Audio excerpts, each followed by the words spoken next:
Aba, matindi pala talaga magalit itong si Madam Rowena Guanzon, mga kababayan. Mantakin ho ninyo. Nagwala po sa loob ng isang mall si Attorney Rowena Guanzon, mga kababayan. Pinagmumura niya po itong isang Chinese national, mga kababayan, na sa aking pagkakaintindi lang, doon sa sinabi nitong Chinese national kay Madam Rowena Guanzon, mga kababayan, ay maliwanag po na isang diskriminasyon at pambabastos po kay Attorney Rowena Guanzon. O ito po yung video. Panoorin po natin, mga kababayan, ang mga kaganapan sa loob ng mall, kung di ako nagkakamali, kagabi yata ito, kahapon. No? At ang pahayag niya ngayong umaga, bakit nangyaring nagwala siya sa loob ng mall at pinagmumura nga itong isang Chinese national. O eto ho, basahin ko po muna itong nasa balita. Grabe, bungad na bungad, mura ka agad yung nakita.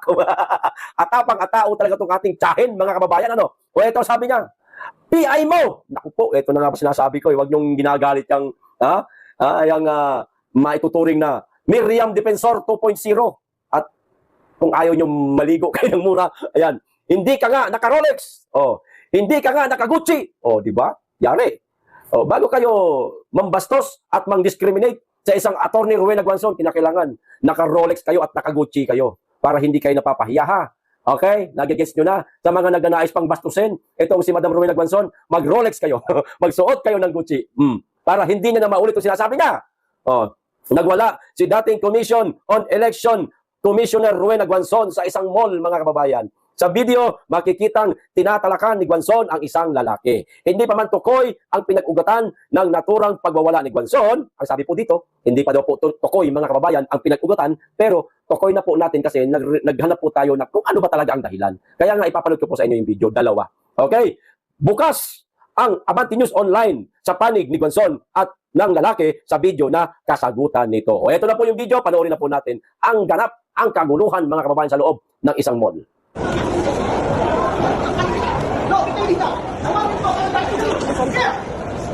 Get your seat! Madam, get your seat! You don't go out to the mall! Why are you here with your seat? Who is this man? Did you have one question to bring to the stupid? Ignorados! Mga pobre! Utang ina mo! Hindi ka nga naka-Rolex! Hindi ka nga naka-Gucci! Ako ba pinili mo? No, I want your name! Get his name! Get his name! I want your name! Wala akong mag-video ko, wala akong mag-video. O ayan na, mga kababayan, kinuha na ang pangalan.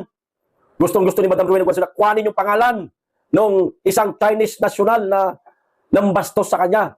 Aba, alam na, kapag nagkakuha ng pangalan, sigurado, demanda ang kahihinatnan ng lalaking Chinese national na yon, mga kababayan.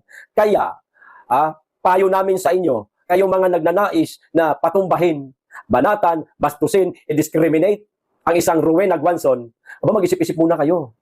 Kinakailangan meron kayong makikita niya mismo na meron kayong Ferrari sa labas ng mall na nakaparking. Yung ubod ng ganda, yung ubod ng mahal ng Ferrari. Tapos yung Rolex mo, kinakailangan pinakamahal sa lahat ng Rolex na relo. At may asawa, nakikita natin, di ba? Parang may asawa yata yung Chinese national. Kinakailangan yung mga bag nun, mga damit. Kailangan Gucci. O para, mag-aalangan siyang, murahin ka. Katulad ng pagmura niya dito sa isang lalaki na, PI mo! PI mo pala, sir, eh. Sumikat ka tuloy bigla sa Facebook, sir. Nagkamali ka ng binangga mo. Pero, eto na po, mga kababayan, ang isa pang video, no? Panoorin din po natin itong pinakabagong pahayag ngayon ni Madam Rowena Guanzon. Eto na ho. Good morning. Thank you sa mga nag-alala sa akin. At nag-video lang ako ngayon, kahit short lang ito, just to assure you that I'm okay. Mataas ang blood pressure ko kagabi, pero it's stabilized naman. And alam nyo naman ako, hindi naman ako nagagalit kung hindi talagang sukdulan yung injustice or mali, di ba? Si BBM nga, di ba? Tumayo ako dun sa cathedral. Talagang speech ako dun na halos walang pahinga na. Banat talaga. Ito, hindi naman pwedeng palampasin yun pag ilaalipusta ka na. Dinidefend ko nga ibang tao pag ginaganon sila. Sarili ko pa kaya. Sabihan ba naman niya ako sa Rockwell Mall na you're coughing, you should leave the mall, you should stay at home. Doon yun nagsimula. Tsaka ang dami kong kilala doon sa Rockwell Mall. Nakapaligid doon yung mga residents doon. Kilala ko yan sila, kilala nila ako. Yung isa pa nga, sinabi pa siya sa akin nung pinuntahan ko siya, I'm sorry sir for the commotion. Sabi nga niya, Miss Gonson. Gumanon pa nga. Ibig sabihin, napahiya talaga ako doon sa ginawa ng taong yun. Sabihan ka ba naman? Don't you have money to buy a mask? Bawal pala sa kanya kahit umubo ka lang minsan. Kahit nasa public Rockwell Mall ka. Ano yung mga tao doon? They're very courteous, ha? They say hello to each other, familiar faces. Obviously, hindi siya taga doon. Later we found out, hindi talaga sila taga doon. Kasi nung nasa police station na sila, syempre may mga ID na sila. Nagreklamo po talaga ako sa police and filed the case for unjust fixation and grave oral defamation last night. Kahit kabing-gabi na I wasn't feeling well and I'm tired and I had no dinner. So I ate one mushroom pie and a bottle of water. But I'm okay now. I want to just to let you know that I'm okay. I'm just resting today.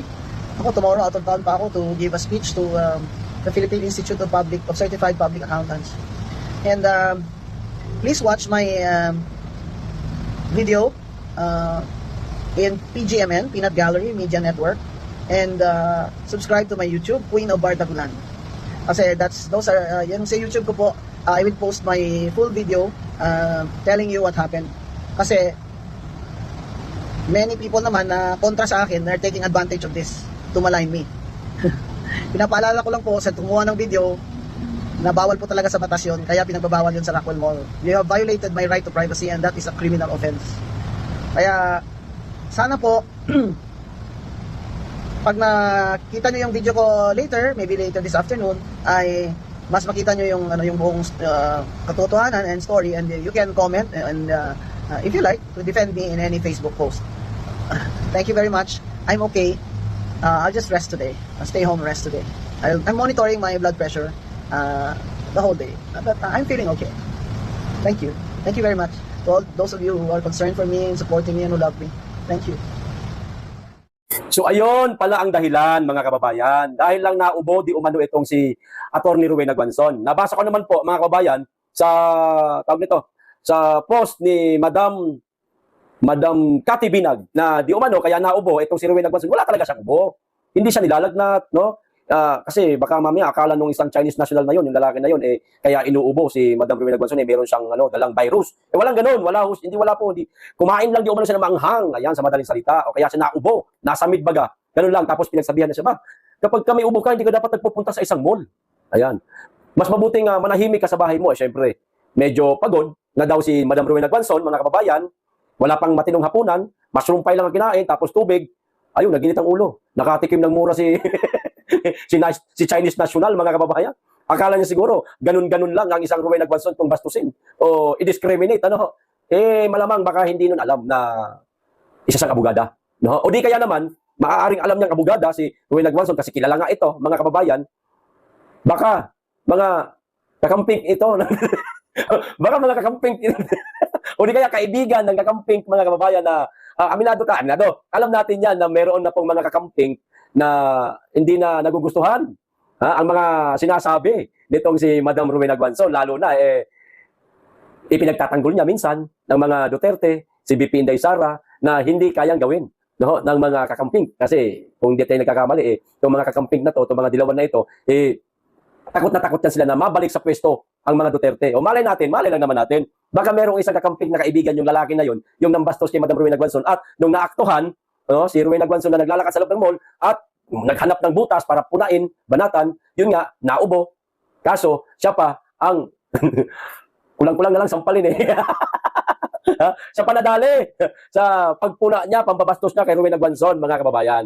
Okay, ito pa isang balita. Panoorin po natin ulit itong video, mga kababayan, ni Auntie Claire. Ayan. Meron siyang palusot tungkol doon sa 60 billion pesos na hinahanap na ng PhilHealth. At higit sa lahat, ipinangako ni Bongbong Marcos, mga kababayan, na isosoli niya daw sa PhilHealth para mapakinabangan ng ating mga kababayan. Pero hanggang ngayon, mga kababayan, nga ang taga PhilHealth kakaantay sa ipinangako ni Bongbong Marcos na isosoli niya ang 60 billion pesos. Kasi naman kayo nagpapaniwala kayo sa hindi naman ako may sabi dyan kundi yung kapatid niya mismo, si Amy, di ba? Mga kababayan, ito po ang palusot ni Auntie Claire sa 60 billion pesos na galing sa PhilHealth, ngayon ay nasa National Treasury na, mga kababayan. Panoorin natin. Halimbawa, nandoon yung pasyente, hindi makatulay, walang robe. So, ito bang pondo na to na napunta na sa National Treasury? Paano kayo makaka-reach doon? We have to use some funds na para maiabot at health connected yun kasi yung mga tao nandoon sa lugar na yun, hindi yun maaabot ng PhilHealth. Ayun. Ang dahilan nitong babaeng mahadera, mga kababayan, kasi yung pasyente nandoon. Hindi makarating doon ang PhilHealth. Ang gulo niyo po, Auntie Claire, yung mga taong sinasabi mong nandoon, sila nga mismo naroon, nakarating O bakit yung PhilHealth hindi nila kayang makarating doon sa lugar na yon para mabigyan ng serbisyo yung ating mga kababayan sinasabi mong nasa malalayong dako, Auntie Claire? At higit sa lahat, Auntie Claire, yung pera na 60 billion na yan, katunayan, di nga lang 60 billion yan 89 billion nga lang yan nawawala pa nga yung 29 billion di ba? Kaya 60 billion lang ang ipinangako na naman ni Bangag na isusuli niya sa PhilHealth di ba? Higit sa lahat, Auntie Claire, yung pera na yan, para yan siya sa PhilHealth.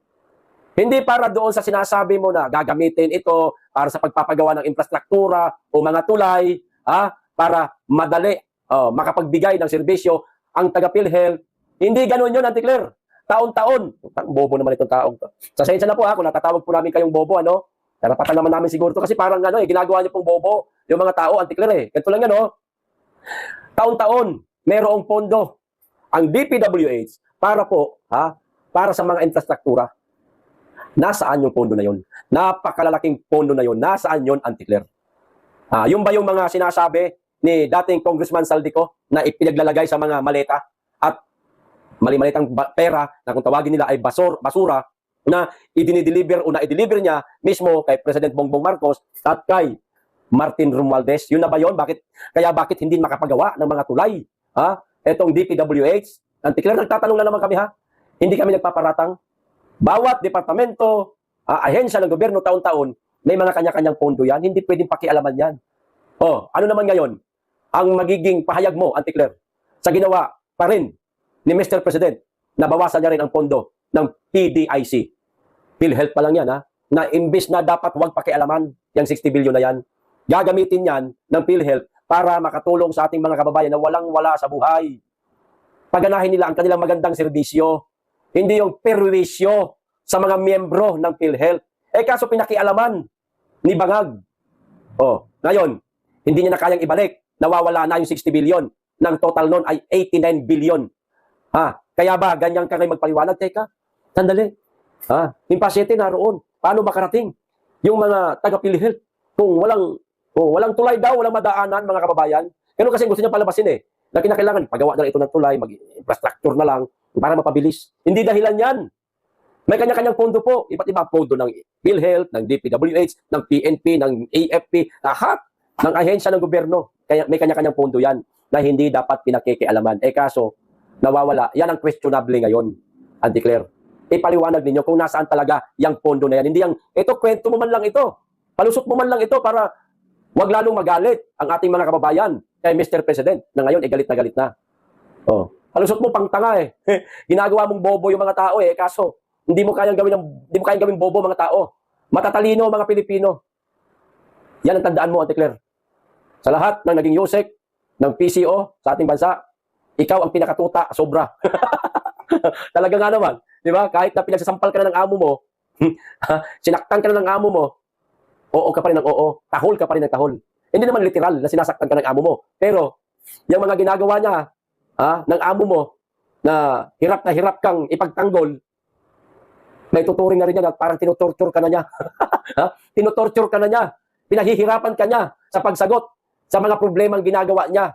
Karapatan mong sagutin. Ikaw ang tagapagsalita ng palasyo. Kaso, sa kakasalita mo, nagiging boba ka na tuloy. O di ba, mga kababayan? Ito pa isa. Grabe ito mga balita ngayon, itong tungkol naman po, mga kababayan, dito sa isang open letter, para sa AFP. At siya nga pala, mga kababayan, pagkatapos po nito, may kaunting marites tayo. Ito, paborito nyo itong maritisan, sigurado ako. Tayo lahat, pare-parehas, mga marites tayo pagdating sa political issue, mga kababayan. Kaya nga tayo nakikialam, kaya nga tayo nagmamasid. No, maya-maya silip tayo sa mga social media accounts natin para malaman natin kung ano ang mga bagong ganap sa isyong pampolitika sa ating bansa. Nagmamarites na tayo. Ito, open letter mga kababayan para para sa mga taga AFP. Bago po yung marites na pag-uusapan po natin. Ito, open letter to General Browner, AFP Chief of Staff and Major General Adonis Orio, the new commander of the AFP Eastern Mindanao Command. Ito na po. Dear Sir, ayan, we would like to express our sincere gratitude for your service to our country as leaders of the armed forces of the Philippines. Your sacrifices and dedication are deeply appreciated, mga kababayan, sabi rito. However, we are already outraged and disappointed by the current state of leadership in our country. As leaders of the AFP, your duty is to serve and protect the Filipino people, not to turn a blind eye to the obvious issues plaguing the President of the Philippines and your Commander-in-Chief. Diba? Ayan nga nagbubulag-bulagan nga itong mga AFP, mga kababayan no? Tama nga naman ang sinabi dito, no? Nagbibingi-bingihan pa. Walang ginagawang aksyon. Kahit na meron ng mga pasabog si Super Ate. Nagustuhan natin yun, wag muna natin siyang banatan ngayon. Relax lang kayo, dadating ulit tayo dyan.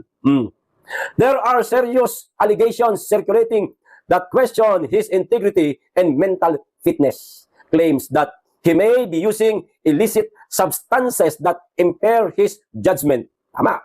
Yet, instead of taking action by asking for a hair follicle drug test, it seems many of you are turning a blind eye, or worse, complicit in covering up these issues. How can you stand by and do nothing while the trust of the Filipino people is being shattered? Di ba?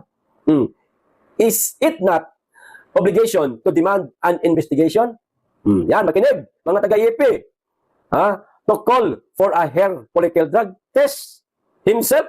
Asa na ba ako? Nawala ako. Sorry. To call for a hair follicle drug test for the President himself?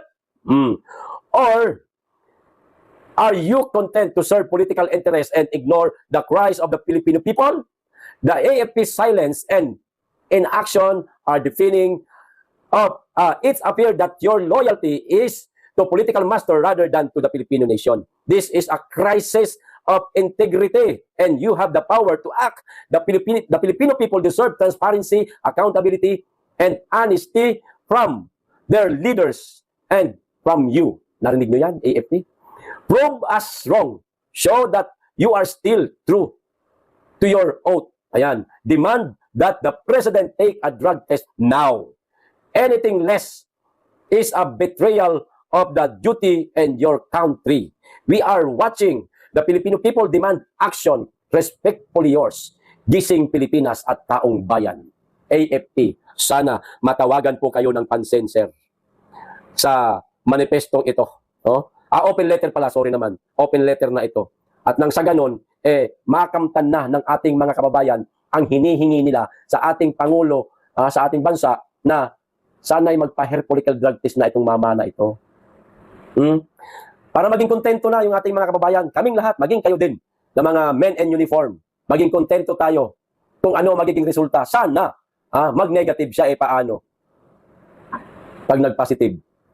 Tapos, ang laro ni Bangag, mga kababayan. Hindi naman po maaari na mamuno sa ating bansa ang isang drogista, no? Gumagamit ng illegal na droga, mga kababayan. So, kinakailangan siyang palitan, tanggalin. Kaya siguro, hanggang sa ngayon, hindi niya pinagbibigyan ang sigaw nating lahat na magpa-hair follicle drug test siya. Kasi siguradong magpa-positive yan. Lalo na, kapatid niya na may sabi. At kitang-kita naman natin ngayon sa mga galaw ng panga niya, mga kababayan. Ganon kahit hindi nasasalita. Kahit hindi nasasalita, gumagano yung panga Di ba? Magpa-positive siya. So, ano mangyari? Tapos, ang karir ni Bangag, mga kababayan. Di ayos. Ito na yung Marites. Pambira talaga kayo. Talagang inantay nyo, Nako. Kayo na pong bahalang humusga dito, mga kababayan, kung sino to, Basta wala akong babanggitin, kung sinong senador ito.